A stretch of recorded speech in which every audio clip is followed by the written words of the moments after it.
तुम लोगों को आजादी चाहिए ना। मेरे असूलों से दम घुटता है तुम लोगों का। तो ठीक है, बताओ कितना हिस्सा चाहिए मेरी जायदाद में? क्या डिमांड है तुम्हारी? हमारा मतलब तो यही है ना कि तुम्हें एक सेपरेट लाइफ चाहिए।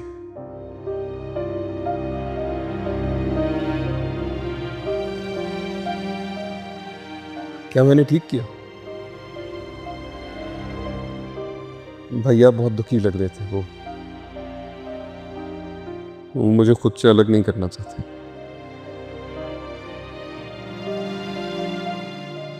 लेकिन आखिर हम कब तक साथ रह सकते हैं? अब हमारी अलग अलग फैमिलीज हैं, प्रायोरिटीज अलग हैं, सबकी अलग अलग सोच है। भैया को समझना चाहिए ना।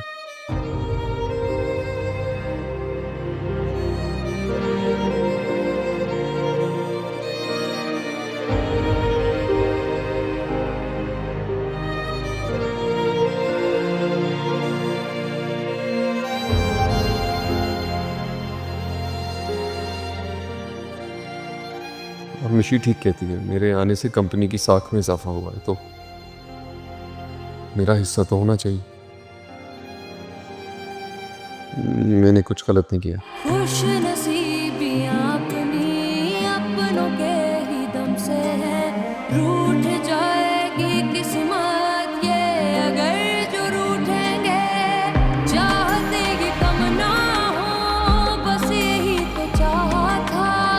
गम से आंख नम ना हो, बस यही तो सोचा था। जिंदगी की राहों में दूर तक कहीं भी दूरियों के गम ना हो, बस यही तो मांगा था। बेबसी का आलम है ये दिल भी क्या करे। कतरा कतरा ये आंसू बहते हैं, टूटे बिखरे हम अंदर से रहते हैं। कतरा कतरा ये आंसू बहते हैं, टूटे बिखरे हम अंदर से रहते हैं।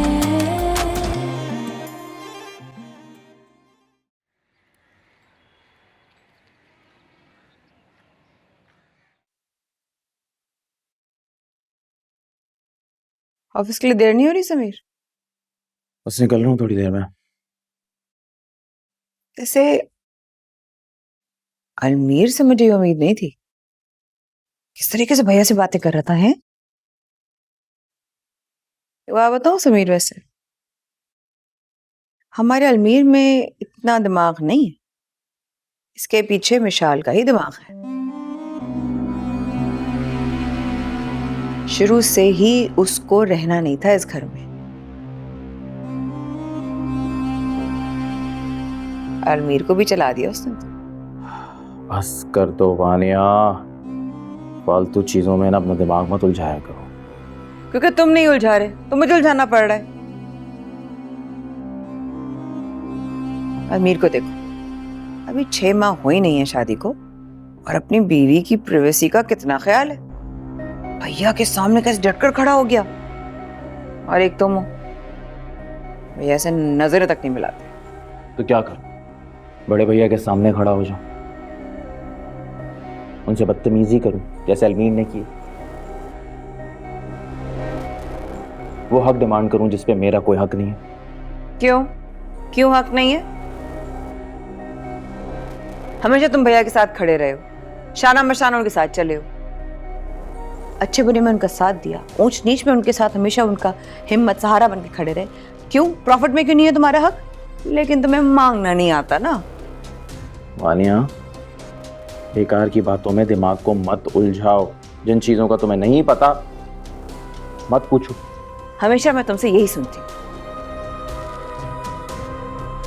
तुम्हारी समझ में नहीं आएगा, अपना दिमाग मत लड़ाओ। हमेशा मुझे अक्ल का जो है ना, तुम एक कायदा पढ़ा रहे होते हो। तो आज तो मुझे समझा ही दो ना, क्या है? तुम समझदार हो, तो चलो बताओ क्या क्या बात है। तुम्हें पता, जो मुझे नया यूनिट फैक्ट्री में बनवा के दिया था भैया ने, उसकी इन्वेस्टमेंट सारी भैया ने की थी।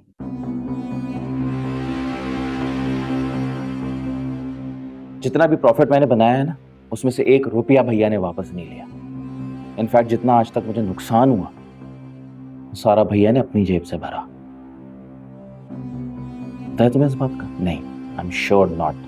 मेरे तुम्हारे शरीर के जितने भी खर्चे हैं ना, सारे खर्चात भैया उठाते हैं। ये जो तुम्हारा लेविश लाइफस्टाइल है ना, इसके पैसे भी भैया ही देते हैं।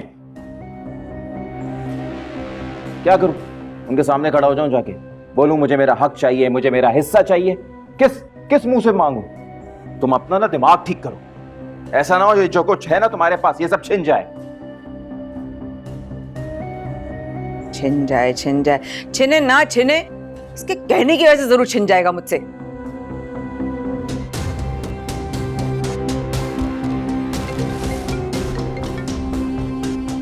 हाँ रुबाब, कैसी हो?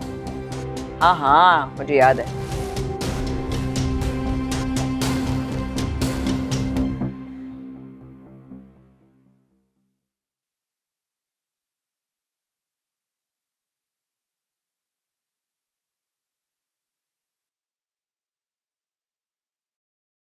पता नहीं भैया इस बार अमल की फीस जमा कराएंगे या नहीं। लंबा खर्चा है। एनुअल चार्जेस और एग्जामिनेशन फीस मिला के कोई लाख रुपए देने होंगे। 2 दिन का टाइम है, अरेंज करना होगा। भैया से इख्तिलाफ करने में तो मेरा नुकसान ही नुकसान है। शुएब, क्या बात है? आप परेशान लग रहे हैं। नहीं, कोई बात नहीं। आप खुद ही तो कहते हैं कि मैं आपके दुख सुख के साथी हूं, फिर आप मुझसे शेयर नहीं करेंगे क्या? ऐसी कोई बात नहीं है, वहम है तुम्हारा। चलें ठीक है, अगर आप मुझे नहीं बताना चाहते तो कोई बात नहीं, लेकिन मैं जानती हूँ जरूर कोई परेशानी है जो आपको परेशान कर रही है। वो असल में अमल के स्कूल से फी वाउचर आया है, तो इस बार अमाउंट खासा बड़ा है। एनुअल चार्जेस और एग्जामिनेशन फीस वगैरह। लेकिन फीस तो भैया देते हैं, तो आप क्यों परेशान हो रहे हैं? मगर फरीब भैया से तो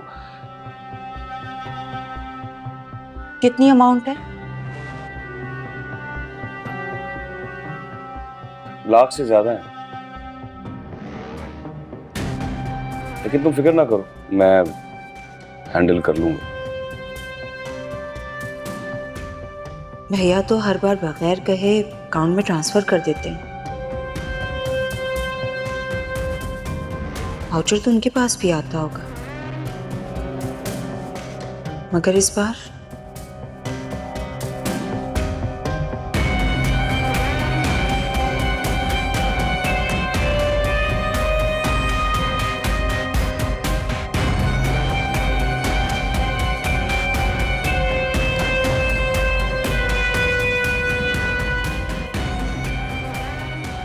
चलिए कोई बात नहीं, मेरे अकाउंट में पैसे हैं, वो आपको दे दूंगी।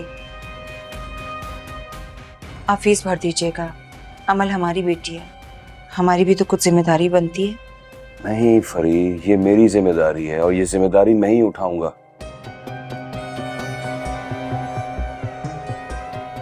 तुम अपने अकाउंट से कुछ नहीं निकालोगे और वो पैसे मैंने तुम्हारे जाती अखराजात के लिए दिए।